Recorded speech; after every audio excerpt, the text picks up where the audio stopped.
Major Ajay yes sir. Court martial की कार्रवाई शुरू की जाए। Yes sir. सर जून की रात जवान रामचंद्र गार्ड ड्यूटी पर था। रात के 9 बजे रेजिमेंट के 2 अफसर कैप्टन मोहन वर्मा और कैप्टन बीडी कपूर अपनी मोटरसाइकिल पर वहां से गुजर रहे। तभी जवान रामचंद्र ने सरकारी राइफल से अपने पूरे होश और हवास में उन पर ओपन फायर किया,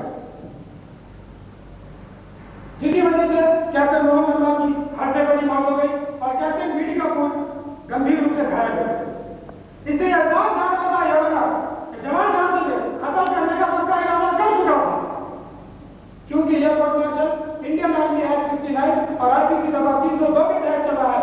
इसीलिए मैं इस बात से दरखास्त दे रहा हूं कि खूनी रामचंद्र को फांसी की सजा देनी चाहिए, क्योंकि यह खूनी है, मर्डर है।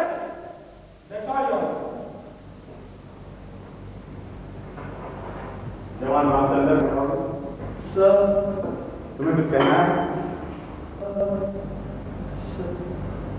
मेजर अजय पुरी, तुम अपने पहले गवाह बता सकते। ऑब्जेक्शन की ऑर्डर। इससे पहले कि मेजर अजय पुरी अपने पहले गवाह को बुलाए, मैं ये बताना चाहता हूं कि अपने जवान रामचंद्र खूनी साबित नहीं हुआ है, लेकिन मुझे लगता है कि मेजर अजय पुरी ने ये पहले से डिसाइड कर रखा है कि रामचंद्र खूनी है। फिर इस कोर्ट मार्शल की जरूरत क्या है? पार्ट की जरूरत क्या है? इसलिए मैं चाहता हूं जब तक इस कोर्ट मार्शल की कार्रवाई पूरी ना की जाए, जब तक आप इस कोर्ट मार्शल का डिसीजन ना ले दे, तब तक जवान रामचंद्र को जवान रामचंद्र कैसे बोला जाए, ना कि पूरी Ramchandra. That's all your point noted. Captain inspector आप बैठ जाइए। मेजर अजय पुरी, आप अपने पहले गवाह बुलाइए। Yes sir. मेरे गवाह हैं captain BD Kapoor. Captain BD Kapoor Ajay हो।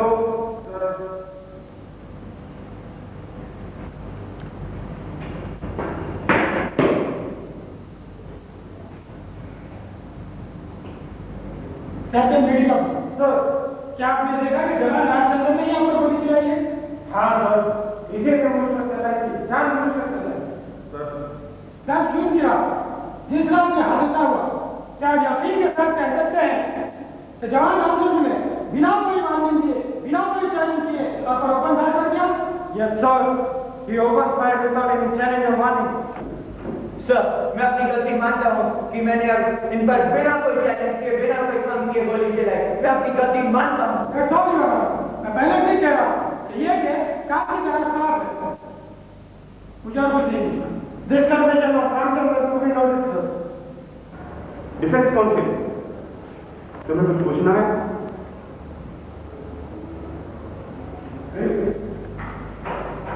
यस योर ऑनर, मुझे कुछ पूछना है।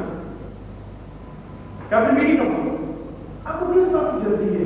रामचंद्र को फांसी को चलाने की? नहीं, मुझे कोई जल्दी नहीं। आपको कोई जल्दी नहीं? बड़ी अच्छी बात है। अच्छा कैप्टन बीडी कपूर, आप जानते हैं कि ये कोर्ट मार्शल की कार्रवाई है? हाँ जानता। आप जानते हैं? तो हमें इस कोर्ट मार्शल की कार्रवाई में हमें गहरी तहकीकात करनी पड़ती है। जानता। आप जानते हैं? तो इस गहरी तहकीकात के दौरान एक बड़ी हैरान करने वाली, एक बड़ी परेशान करने वाली घटना सामने आई। मुझे मालूम चला कि कैप्टन बीडी कपूर अपने रेजिमेंट के जवान रामचंद्र से 5,000 मीटर की दौड़ लगाई थी। क्या कहते हैं कैप्टन बीडी कपूर? क्या कहते हैं captain BD Kapoor? Point minority हो, ये बात सच है। अच्छा था कैप्टन बीडी कपूर, अब हमें ये बताइए, क्या वो रेस जीत गए थे या हार गए थे? आप वो रेस जीत गए थे या हार गए थे? ठीक है, मैं बताता हूं। आप वो रेस हार गए थे। मैं बताऊं रेस किसलिए हारे थे? अब रेस इसलिए हारे थे कि अब दिन रात शराब पीते रहते। इनकी मृत की शराब का बिल देखकर इनकी सीओ ने भी इन्हें 2 बार अपन मिल चुके हैं, 2 बार। रामचंद्र से दौड़े हुए हारने के बाद अब गुस्से से पागल हो गए। अब खाने में घुसते, अब खाने की गहरी चोट लगी। उसके बाद अब रामचंद्र दुश्मन बैठ गए, उसे बार बार अपमान करने शुरू किया। Objection sustain. I am sorry your. अच्छा कैप्टन बीडी कपूर, क्या ये बात सच है कि आपकी शिकायत जवान रामचंद्र ने आपके सीओसी की थी? क्या ये बात सच है? खानदानी लोग तो फौज में भर्ती होते हैं। जब नीच जोड़े भंगी लोग रामचंद्र लेंगे फौज में भर्ती किए जाएंगे। संयम में यही होगा, बात बात पर शिकायत, बात बात पर चैन। तो इसका मतलब कैप्टन मीडी कपूर, आप रामचंद्र को एक छोटा सा मानते हैं? हाँ, मैं मानता हूँ। ये छोटा आदमी क्या होते कैप्टन मीडी कपूर? क्या आप अपने आप को बहुत बड़ा आदमी मानते हैं? हाँ, मैं हूँ। बहुत बड़े अधिकार मानते हैं? हाँ, मैं हूँ। आपका नाम क्यों रख दिया गया कैप्टन मीडी कपूर, यानी भिखारी दास कपूर? क्या आपके बाप दादा भिखारी थे? आपने क्या रख दिया भिखारी दास कपूर? विकास भाई, तुम मेरी नक करेंगे, तुम्हारा भाई भी मेरी नक करेगा। वो तो एक पुलिस कमांडर में मारा, तुम्हारे खून में भी वही गला है। You belong to the family of murderers. You are a driving man, Your Honor. Your Honor. समझ कर बात करो। इस समय तुम कोर्ट में हो कैप्टन मीडी कपूर। मतलब कैप्टन मीडी कपूर, आप मुझे भी एक छोटा आदमी समझते हैं? हाँ, मैं तुम्हें भी छोटा नहीं समझता, तुमको वही कहते हैं। तो मुझे भी रामचंद्र की तरह रस्ते हटा दें, बर्बाद कर दें? Objection sir. हाँ, मैं तुम्हें बर्बाद करूंगा। हाँ, मैं मुझे भी बर्बाद करूंगा। आपने रामचंद्र जान से बताया? हाँ, मैंने उन्हें जान बूझकर बताया। इसका मतलब आपने जान से बताया तो बर्बाद कर ऑब्जेक्शन सर। पागल में हाथ में लगे कि उसने जादू किया, गोली चलाई। आपने कैप्टन मीडी कपूर? हाँ, मैंने ऐसे बताया। हाँ, मैंने इस बात से पागल कर दिया कि उनसे गोली मत चला दी। हाँ, मैं कबूल करता हूँ। हाँ, मैंने उसे बताया। हाँ।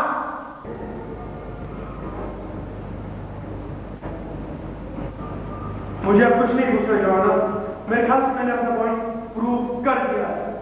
डिफेंस ना रेस्ट।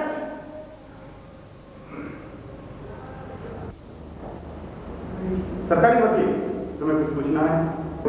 Yes sir. तुमको पूछना चाहो?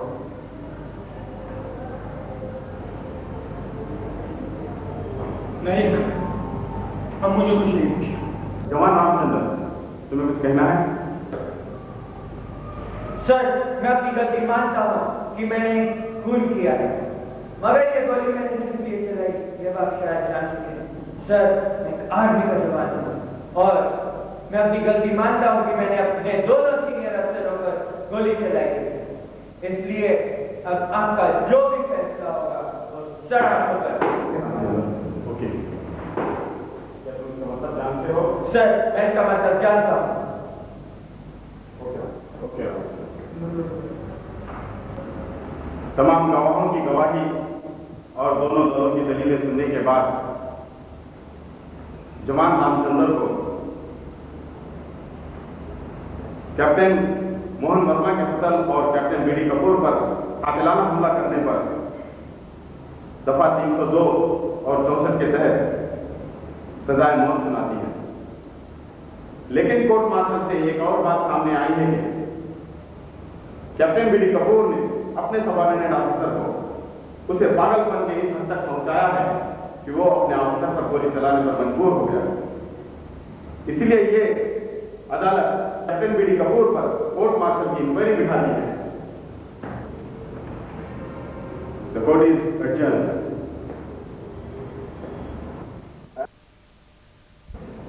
तो कैप्टन विकास है, आकाशवाणी से जगह को पकड़ने में कामयाब हो गए। यस बिल्कुल, लेकिन आपने भी नहीं छोड़ा।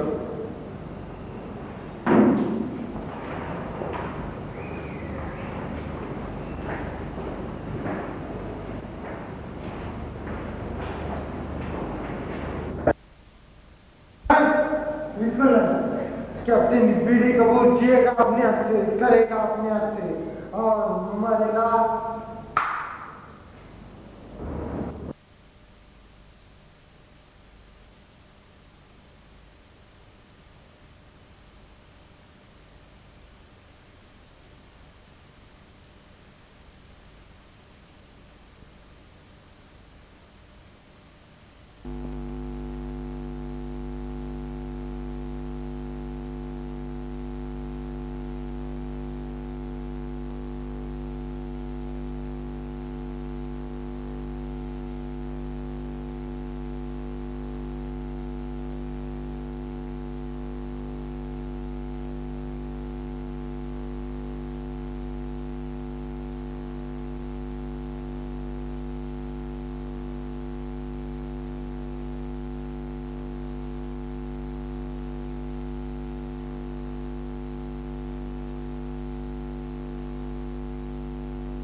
కారణం ఏంటి?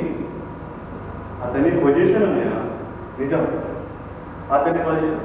కానీ దానితో పోల్చుకుంటే రాజువారి పొజిషనే చాలా బలహీనమైనది. న్యాయం ఎటువైపు ఉంది? రాజు వైపు ఉంది. ఈ సమయంలో మంచిగా ఈ దేశపు తెలివైన పౌరుడిగా నీ గౌరవ సమర్థిస్తారు రాజు. కానీ ఈ సమర్థింపు వల్ల పని జరగవన్నాయా? మాణిక్యవరం వాళ్ళని గెలవాలంటే మనం మన అంతస్తుకు చేరుకోవాలి.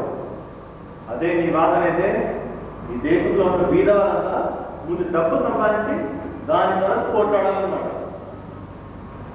నువ్వు మాటలతో నన్ను ఓడగొట్టాలని ప్రయత్నిస్తున్నావు అన్నయ్య.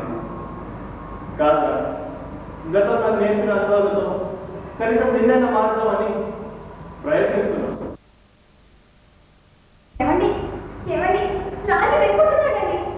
అవును సార్, ఇటువంటి పరిస్థితుల్లో ఇంకో దారి ఉంది. కష్టం సార్,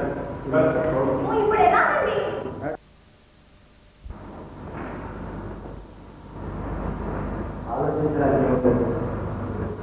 వెళ్ళాలి తప్పదు. రాజు, పోలీసు తప్పించుకొని ఎక్కడికైనా వెళ్ళగలవు. అసలు వెళ్ళినప్పుడు నీకు ఎందుకు ఈ భయం? ఆ భయం తక్కువ ఉంది. కానీ ప్రస్తుతం నేను వెళ్తున్నది మాణిక్యరావు నుంచి దూరంగా ఉంటాను. అంటే ఒకవైపు కూతురిని ప్రేమించింది అన్నయ్య కాదు, ఇంకోవైపు ఫ్యాక్టరీ తగలబడ్డా. వీటితో అతనికి నా మీద కక్ష ఏర్పడింది. ఇంకేమి విచారించే స్థితిలో లేదు. నన్ను నాశనం చేయడం అతని లక్ష్యం. అందుకే మా వాడు నన్ను దాచేస్తున్నాను. మాణిక్యరావు, ఆయన చూసి నువ్వెందుకు భయపడ్డాను? నువ్వు ఇంకా నిశ్చేతంగా నువ్వు అంతా నేను చూసుకుంటాను. అయినా మన మంచిదా? మళ్ళీ ఎప్పుడు రాజు, అవునండి, ఎప్పుడేం జరుగుతుందో చెప్పలేనంత భయంకరంగా ఉన్న పరిస్థితి ఇక్కడ దాచుకోవాలి. ఇప్పుడు ఎక్కడికి వెళ్తున్నావా? గవర్నమెంట్ లక్ష్మి అక్కడ నిర్ణయిస్తాం. ప్రస్తుతానికి మనం ఎక్కడ దాచుకోవాలి. ఇప్పుడు విడుదల చేసుకోవాల్సిన భయంకరమైన సమస్య ఏమిటి? అంటే ఇలా అంతా నా గురించి పెట్టి మీరు ఎందుకు మామూలుగా ఉండదు? నేను చెప్పాను కదా, నీ మీద ఈగ వాడకుండా నేను చూస్తున్నాను. మరి మాణిక్యాలు ఆ సంగతి నాకు వదిలిపెట్టాను, నేను చూసుకుంటాను. అంటే ఆయన దగ్గరికి వెళ్ళి నా తమ్ముడు ఎందుకు వచ్చి మనం ఒకటే ఆయన నీకున్న ఇంట్రెస్ట్ పెడతాం. అంతేగా? అంతేకాదు, నీకు మంచి ఉద్యోగం ఇప్పించేది కూడా నేను చేయగలను. ఆ పని నేను చేయగలను. నీ వరకు అంటే నేను ఒక్కసారిగా ఆయన దగ్గరికి వెళ్ళి మనం ఒకటే, నా నుంచి మీకు ఏ కూడా వాడదు అని నా ఓటమి నొప్పుకుంటే చాలు, ప్రపంచాన్ని గెలిచినంత సంతృప్తి పడతాడు. ఆ సంతోషంలో నాకేదో ఉద్యోగం ఇప్పించకూడదు. కానీ రాజు,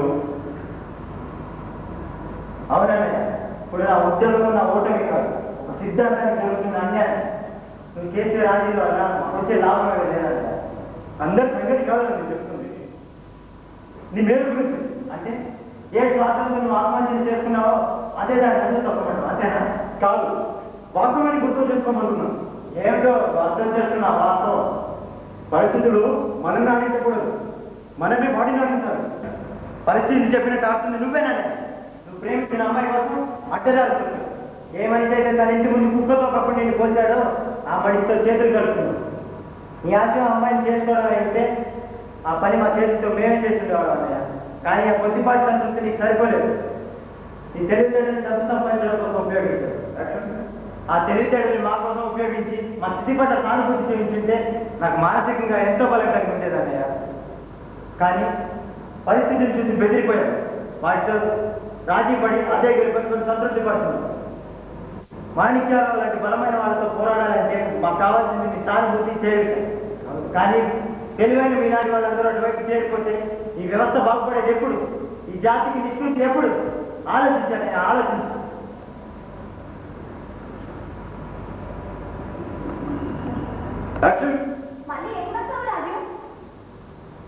చెప్పలేదు, మళ్ళీ కనబడకపోయినా పోవచ్చు. అవే మాటలు రాజు, అశుభంగా. సిద్ధాంతం కోసం నిలబడ్డప్పుడు శుభానికి అశుభానికి తేడా చాలా చిన్నది. అంతవరకు వస్తే మరణం కూడా అశుభంగా వెళుతున్నాం. వాళ్ళన్న మాటలో తప్పేముంది?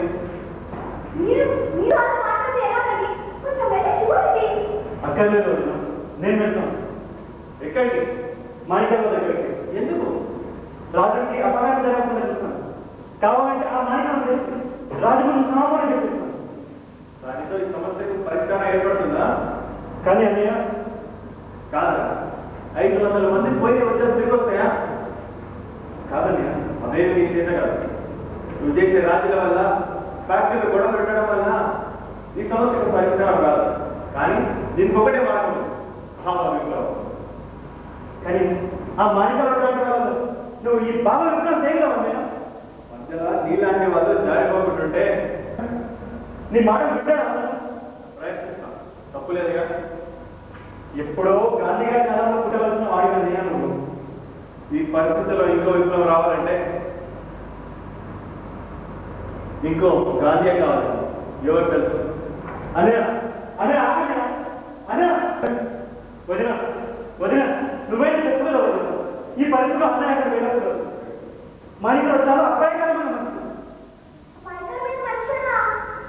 కాదు బాబు, నీ కాబోయే మామగారు. అక్కడ పరిస్థితులు అంతగా విషమిస్తుంటే నీకు ఎక్కడిగా ఉంటుంది వదిన? లేదు, విషమించాయి కదా అని ధైర్యంగా ఉంది. చావు ధైర్యం. వదిన వదిన యాక్షన్. Hello bro, గుర్తిస్తురు. నువ్వు కళ్ళ గుర్తిస్తురు. అసలు నువ్వు ఎక్కడి నుంచి వస్తున్నావు? మా మాణిక్యాల్లో గుర్తిస్తురు. సిద్ధాంత గారిని కారులో పెట్టి మిఠాయి చెప్తున్నాను. సిద్ధాంత అవును, అంటే 15 రోజుల్లో నీకు మంచి ముహూర్తం ఉందట. 15 రోజుల తర్వాత ఇంకా మంచి ముహూర్తాలు లేవట. ఇది అన్నయ్య పంపి దేనికి? పిక్చర్ మొదలు పెట్టడానిక? అబ్బా కాదు, పెళ్ళికి. అసలు ఏంటో అసలు ఏంటో వివరించి చెప్పగలరా? అది తర్వాత చెప్తా కానీ ఇంతకీ అన్నయ్య పంపి అన్నయ్య ఏమో అటువైపు వెళ్ళాడు. ఇక రాజు ఏమో ఫోన్ మీద మన లక్ష్మణ్ వాళ్ళ ఇంటికి వెళ్ళాడు. సంగతి ఏంటో చెప్పా? బాగా చెప్పాను గురు.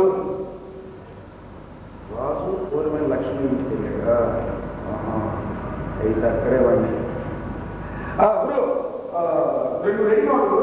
మళ్ళీ వస్తారు, అర్జెంట్ పని ఉంది. మళ్ళీ అప్లై చేసేది, పోస్ట్ చేసేది అన్ని పనులు నాని దగ్గర గురు. అయితే మళ్ళీ చెప్తాను గురు. ఏంటి నేను ఇప్పుడు కాదు మళ్ళీ చెప్తాను. ఈ పెళ్ళి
పూర్ణం లక్ష్మీ ఇంటికి ఉండేదా వీడేమో అక్కడ ఒంటరి ఈ విషయాన్ని మాణిక్యాల తెలిసి వాడిని అక్కడే చూస్తే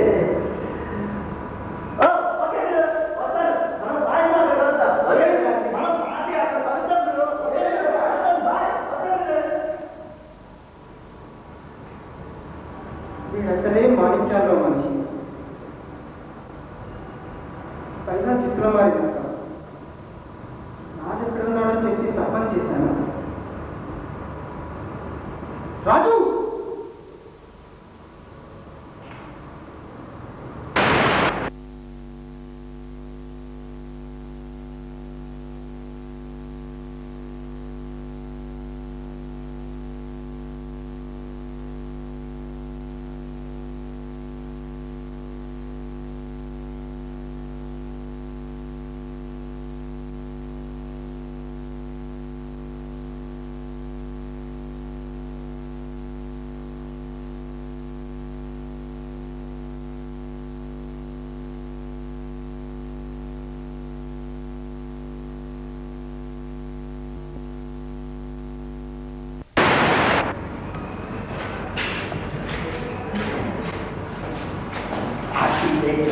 తల్లి కాదు ఎవరెట్టు ఇల్లు కాదు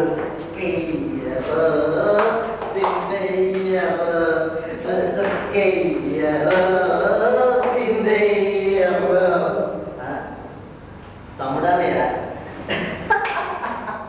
అనగానే ఇంకా పాత పాడలేదురా కొత్త పాడరా గదా గదా ఏస్తున్న సుఖ కాస్త దిగిపోయింది కానీ మరో రౌండ్ వేసుకుని వస్తామైతే కదా నువ్వు పాడుతున్నా కదా ఇప్పుడు పాడతాను తాగితే చక్కగా తాటి కళ్ళు తెంపగా నీకెందుకు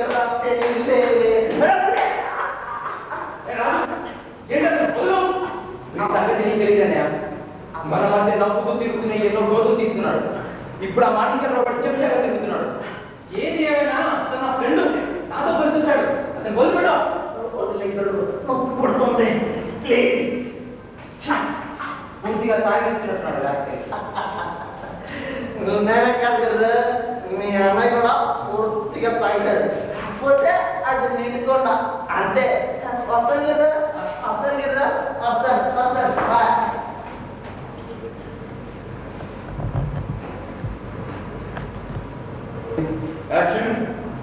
అనే ఎందుకు అనుకుంటున్నాను? ఇదే ప్రశ్న నేను నిన్న అడుగుతున్నాను. ఇంత జరిగినా ఇంకా ఎందుకు నా సిద్ధాంతాలు పట్టుకొని తినాడతావు? అన్నయ్య నిన్ను చూస్తే నాకు జాలి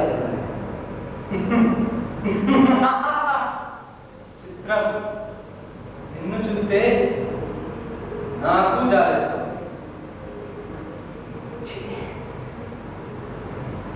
అరే రాజు ఏమైందిరా ఫ్యాక్టరీ కూడా ఏముందనే జరిగిన దానికంతా కారణం నేనేనని పోలీసులు కంప్లైంట్ బుక్ చేశారు. ఏమిటి ఏమయ్యా నీకు నా మీద జాలేస్తుందా? మరి ఇప్పుడు ఎలా?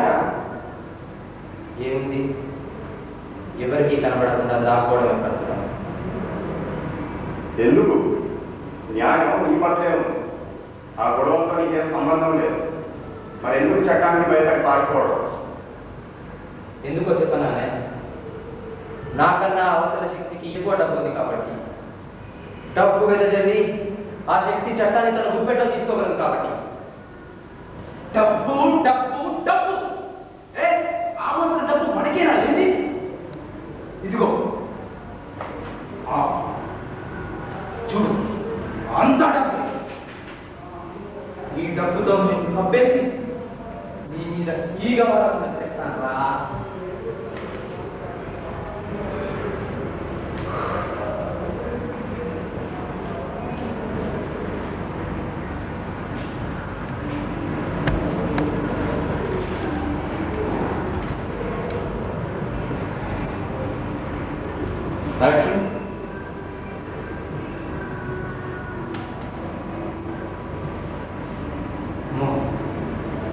ఇప్పటికే చాలా ఆలస్యమైంది. పోలీసులు వచ్చేస్తారా? ఒక చిన్న బట్టలన్నా ఉన్నాయి. వదినా వదినా, రాజు రాజు,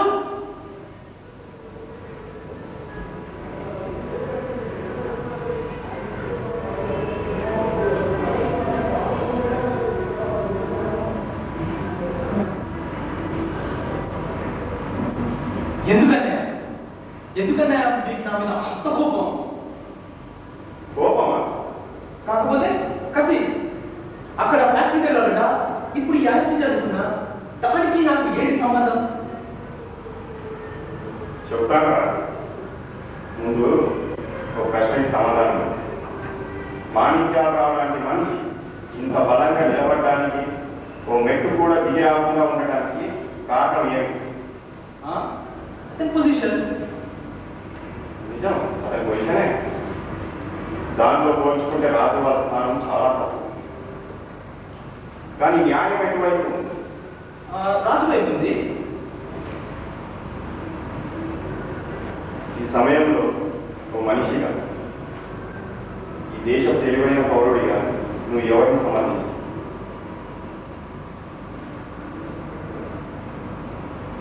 రాజుని. కానీ ఈ సమర్థికుల వల్ల పనులు జరగవు. మాణిక్యాలరావు లాంటి వాళ్ళని గెలవాలంటే వాళ్ళ అంతస్తుకు చేరుకోవాలి. అంటే ఈ దేశంలోని వీళ్ళ వాళ్ళంతా ముందు డబ్బు సంపాదించుకొని ఆ తర్వాత గొడవ సిద్ధం అవ్వాలన్నమాట. నువ్వు మాటలతో నన్ను ఓడగొట్టడానికి ప్రయత్నిస్తున్నావు. కాదురా, గతంలో నేర్పిన అనుభవాలతో కనీసం నిన్నైనా మార్చాలని ప్రయత్నిస్తున్నాను. యాక్షన్.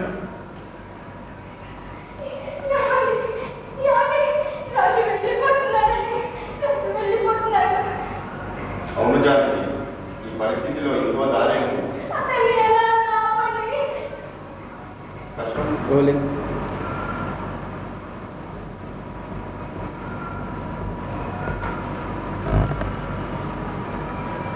ఆలోచించడానికి ఏం లేదా?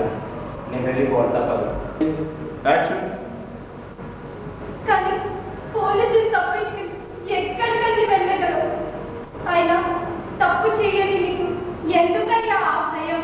ఆ భయం తక్కువే వదినా. కానీ ప్రస్తుతానికి నేను వెళ్తున్నది ఆ మాణిక్యాలరావు నుంచి దూరంగా ఉండడానికి. అంటే ఒకవైపు కూతుర్ని ప్రేమించింది అన్నయ్య ఇవ్వటం, ఇంకోవైపు ఆ ఫ్యాక్టరీ తగలబడటం, వీటితో అతనికి నా మీద కసి పెరిగింది. ఇంకేమీ విచారించే స్థితిలో లేడు. నన్ను నాశనం చేయడమే అతని లక్ష్యం. అందుకే మా వాళ్ళని దాచేస్తున్నారు. మాణిక్యాలరావు ఆయన చూసింది ఆయన మనిషి. ఓహో అలాగా, వెళ్ళొస్తావు కదా, మళ్ళీ వస్తాను రా. రాజు, అవునది నాకు ఎప్పుడేం జరుగుతుందో చెప్పలేనంత భయంకరంగా ఉన్నాయి పరిస్థితులు. ఎక్కడన్నా వెళ్ళి కాకపోవాలి తప్పదు. ఇప్పుడు ఎక్కడికి వెళ్తావురా? యాక్షన్. గవర్నమెంట్ లక్ష్యం ప్రస్తుతానికి నేను అక్కడే దాకోవాల్సింది. ఇప్పుడు వీడిపోలు చెప్పుకోవాల్సిన భయంకరమైన పరిస్థితి ఏమొచ్చింది? అంతా నాకు మొదలుపెట్టి మీరు ఎందుకు మామూలుగా ఉండరు? అరే ఆ సంగతి నేను చూసుకుంటానని చెప్పాను. Action please. అంటే మాణిక్యాలరావు దగ్గరికి వెళ్ళి మనం ఒకటి, నా తమ్ముడు నిర్దోషి అని చెప్పి నీ ఇన్ఫ్లుయెన్స్ ఉపయోగిస్తావు, అంతేగా? అంతేకాదు, మళ్ళీ నీ ఉద్యోగం ఇచ్చేలా కూడా నేను చేయగలను. ఆ పని నేనే చేయగలనయ్యా, నీ దాకా అంటే నేను ఒక్కసారిగా మాణిక్యాలరావు దగ్గరికి వెళ్ళి మనం ఒకటి, నా నుంచి నీకే కూడా ఉండదు అని చెప్తే చాలు, ప్రపంచాన్ని గెలిచినంత సంతృప్తి చెందుతాడు. ఆ సంతోషంలో నాకు ఏదో ఒక ఉద్యోగం ఇప్పించకూడదు కూడా. రాజు, అవునన్నయ్య, ఇప్పుడు నా ఉద్యోగం నా ఓటమి కాదు, ఒక సిద్ధాంతానికి జరుగుతున్న అన్యాయం. నువ్వు చేసే రాజీ వల్ల మాకొచ్చే లాభం ఏమీ లేదు. అందరి సంగతి కాదు నేను చెప్తుంది, నీ మీద అంటే ఏ స్వార్థంతో నువ్వు మాత్రం వంచన చేసుకున్నావో అదే దాన్ని నన్ను తొక్కమంటావు. కాదు, వాస్తవాన్ని అర్థం చేసుకోమంటున్నాను. ఏమిటో నువ్వు అర్థం చేసుకున్న ఆ వాస్తవం? పరిస్థితులు మనల్ని ఆడించకూడదు, మనమే వాటిని ఆడించాలి. పరిస్థితులు చెప్పినట్టు ఆడుతుంది నువ్వేనన్నయ్య. నువ్వు ప్రేమించిన అమ్మాయి కోసం అడ్డదారులు తొక్కావు. ఏ మనిషి అయితే ఒకప్పుడు తన ఇంటి ముందు నేను కుక్కతో పోల్చాడో ఆ మనిషితోనే చేతులు కలుపుతున్నావు. నీ ఆశయం ఆ అమ్మాయిని చేసుకోవడమే ఉంటే ఆ పని మా చేతులతో మేమే చేసి ఉండేవాళ్ళం. కళ్ళు గంజు అందరం కలిసి తాగేవాళ్ళం. కానీ ఆ కొద్దిపాటి సంతృప్తి నీకు సరిపోలేదు. నీ తెలివితేటల్ని డబ్బు సంపాదన కోసం ఉపయోగిస్తాను. ఆ తెలివితేటల్ని మా కోసం ఉపయోగించుంటే, మా స్థితి పట్ల సానుభూతి కలిగి ఉంటే మాకెంతో ఆనందంగా ఉండేది. నాకు మానసికంగా ఎంతో బలం కలిగి ఉండేది. కానీ పరిస్థితులు చూసి బెదిరిపోయారు. వాటితో రాజీపడి అదే గెలుపంతో సంతృప్తి పడుతున్నాం. మాణిక్యాలరావు లాంటి బలమైన వ్యక్తితో పోరాడాలంటే మాకు కావాల్సింది మీ సానుభూతి చేయుట. అంతేగాని తెలివైన మీలాంటి వాళ్ళందరూ అటువైపు చేరిపోతే ఇక ఈ వ్యవస్థ బాగుపడలేదు. ఈ జాతికి నిష్కృతి ఎప్పుడు? ఆలోచించు, ఆలోచించు. రాజు, మళ్ళీ ఎప్పుడు వస్తావు బాబు? చెప్పలేను కదా, మళ్ళీ వస్తానరా. అయ్యో, అవే మాటలు రాజు. అశుభంగా సిద్ధాంతం కోసం పోరాటప్పుడు శుభానికి అశుభానికి తేడా చాలా చిన్నది వదినా. వదినా, అంతవరకు వస్తే మరణం కూడా అశుభం కాదు. వస్తా. రాజు, రాజు, ఏమండి, ఏమండి, రాజు చూడండి ఎలా మాట్లాడుతున్నాడో. వాడు అన్న మాటలో తప్పేముంది? అయ్యో, ఈ పరిస్థితుల్లో మీరు అలాంటి ఎలా అండి? కొంచెం వెళ్ళి చూడండి, చూడండి.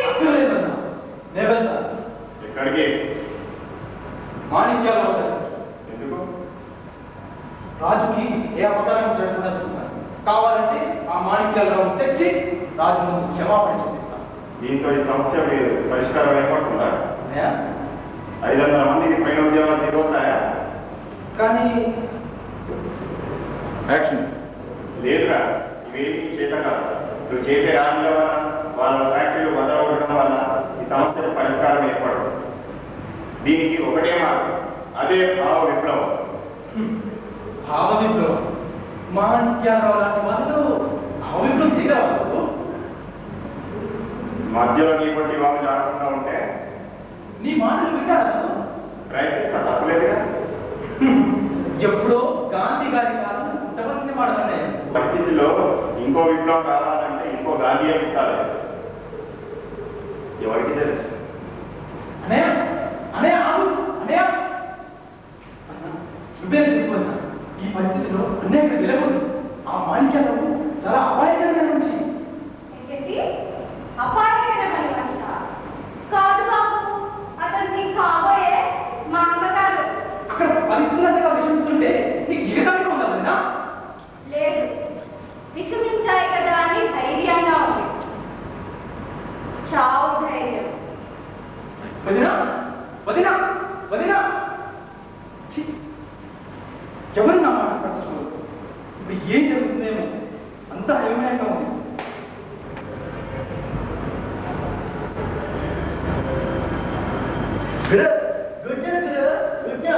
నువ్వు కలవకపోవడం గుడ్ న్యూస్ గురు. ఏమిట్రా, నువ్వు ఎదురు వస్తున్నావు? నేను మాణిక్యాలరావు ఇంటి గురు సిద్ధార్థ్ గారిని కారులో రేపెట్టి వస్తున్నా. సిద్ధాంత? అవును గురు, మరో 6 నెలలుగా మంచి మోటార్ లేవు కదా. దేనికి? పిక్చర్ మనం పెట్టడానికా? కాదు గురు, మీ పెళ్లికి. ఏమిటి? అవును గురు, ఏది అన్నయ్య తమ్ముడు ఎక్కడ గురు? ఏమైందో కొంచెం విధంగా చెప్పరా? అబ్బా, నాకు చెప్పడానికి టైం లేదు గురు. బోర్డు పనులు, శుభ్రాలు, అత్యయితాలు, అబ్బా ఎన్ని పనులు పెట్టారు నా దగ్గర. చెప్పు గురు, ఏది ఎక్కడ ఉన్నారు? అన్నయ్య అటువైపు వచ్చాడు. రాజు రాజు ఆ పూర్వే లక్ష్మి ఇంటి దగ్గర ఉన్నాడు. అవునా? అన్నయ్యేమో అటు వంట దగ్గర, రాజేమో లక్ష్మీ ఇంటి దగ్గర, ఈడేమో ఇక్కడే ఉన్నారు. ఆ రాజు గారిని మాణిక్యాలరావు గారు అక్కడే వచ్చి చేస్తే పార్టీ ఉంటుంది కదా, అక్కడ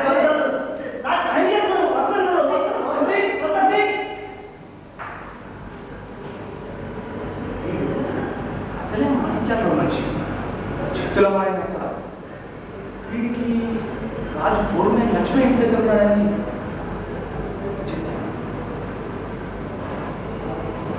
రాజు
ఇదే సమయం అదేది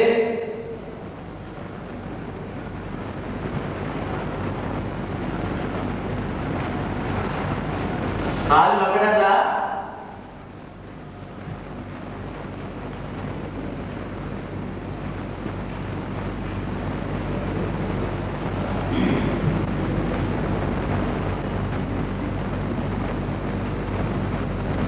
నాకు నొక్కెడుతున్నాయి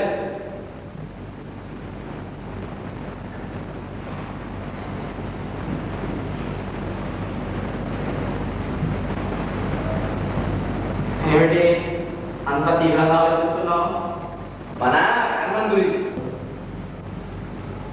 చూడు, కష్టాలు వచ్చినప్పుడు మనిషి పొందడం చాలా అవసరం. ఊరికి ఆలోచిస్తే ఏమొస్తుంది? నెత్తి మీద ఆధారంతో పేరకుండా గడ్డగొట్టది దాని ఇష్టం వచ్చినప్పుడు పడుతుంది. దాని గురించి ఆలోచిస్తే ఆగిపోదు. నీ ఉపమానం నాకు అక్కర్లేదు.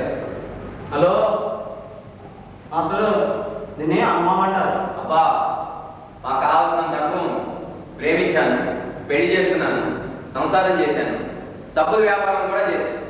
రేపు పొద్దున ఇల్లు పోతుంది, ఇంట్లో పాటు ఉన్న పరువు కూడా పోతుంది. మరి ఆ కిరాణా ఇవ్వాల్సిన బాకీ నీకు ఇదంతా వేళకోవడం ఉంది కదా. నాకా లేదే. అవును, దగ్గర దగ్గర 3,000 వరకు బాకీ. నీ అబద్ధాన్ని అడగడానికి మరి అడగాక జవాబు ఇవ్వకుండా బాగుంటుందని అంచేత ప్రస్తుత ప్రపంచంలో వాస్తవ విషయం వాస్తవం ఉండాలి అని హడావిడి చేస్తున్నారు. అంచేత మన విగ్రహం వాస్తవంలో అన్నమాట. కాబట్టి ఇది మన అద్భుతంలో చెప్పినా తప్పలేదన్నా తెలుసా? చాలే నోర్మి. హలో ఏమిటి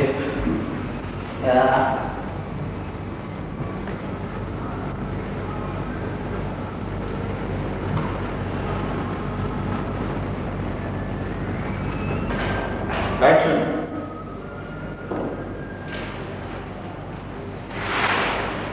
చాలా వదినా మరి ఆడతారా?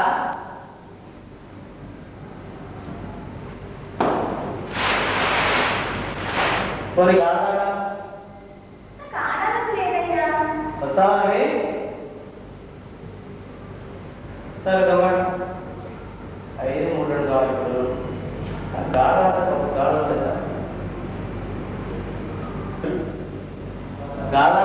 ఒక గాడ చాలు వదినా. అలా అనకండి. 2 గంటల నుంచి చెప్పండి ఆడుతున్నాను. ఆడ విసిపోతున్నాను. పేషెంట్ 2 ఏళ్ళ నుంచి పేషెంటే పేషెంట్. ఏదో ఒకటి కలిసి వస్తుందని ఎదురు చూడటం, చివరికి ఏమి కలిసి కాకపోవడం. ఇంతవరకు ఎలా ఉన్న జీవితం ఇప్పుడు అలాగే ఉంది జీవితం. నట్టు దూకుంటూ దూకులు పడిపోతూ ఇప్పుడు పూర్తిగా కింద పడిపోయింది. క్లైమాక్స్కి వచ్చేది రేపు తెల్లారి.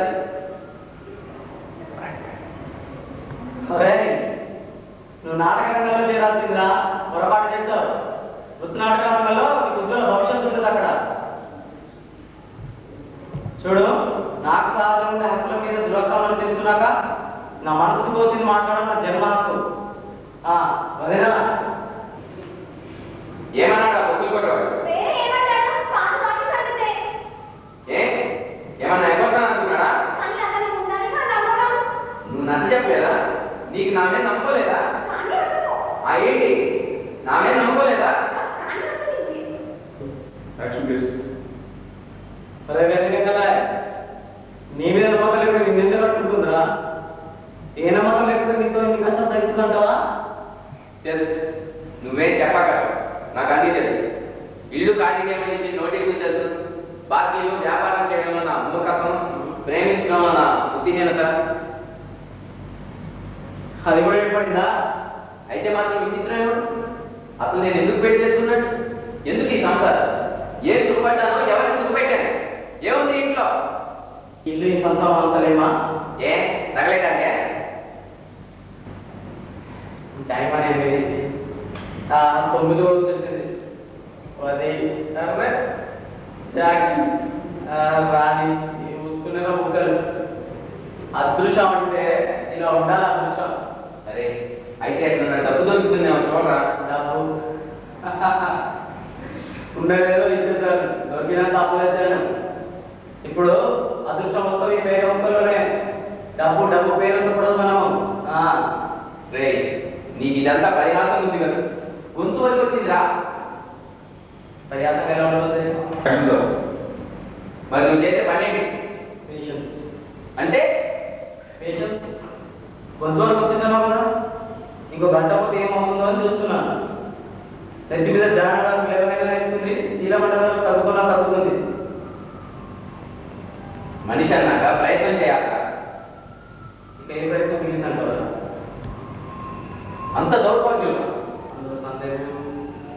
మనం ఎక్కడైనా 100-200 కొట్టేసి ఒక్క 100 రూపాయలు, జస్ట్ 100 రూపీస్ తీసుకోండి.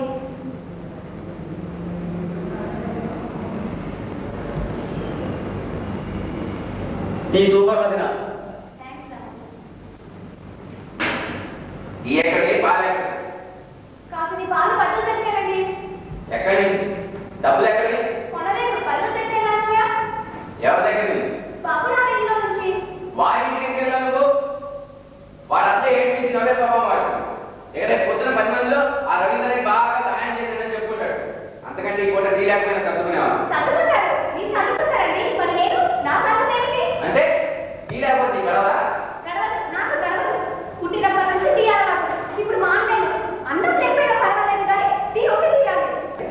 అయితే వెళ్ళి ఇలాగే గుర్తెక్కో.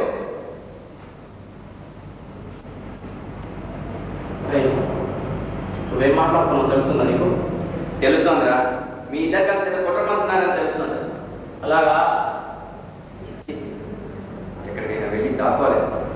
అసలు ఈ ఇంటి నుంచి దూరంగా పారిపోవాలి అనిపించదా? మరి ఇప్పటి కాదు వారం రోజుల నుంచి ఆలోచిస్తానని నేర్చుకున్నాం. ఏమిటి ఆలోచన? అరే రామో, నీకేం తెలీదు, నువ్వు మాట్లాడు. సరే ఏంటి రాము? నాకు అక్కర్లేదు.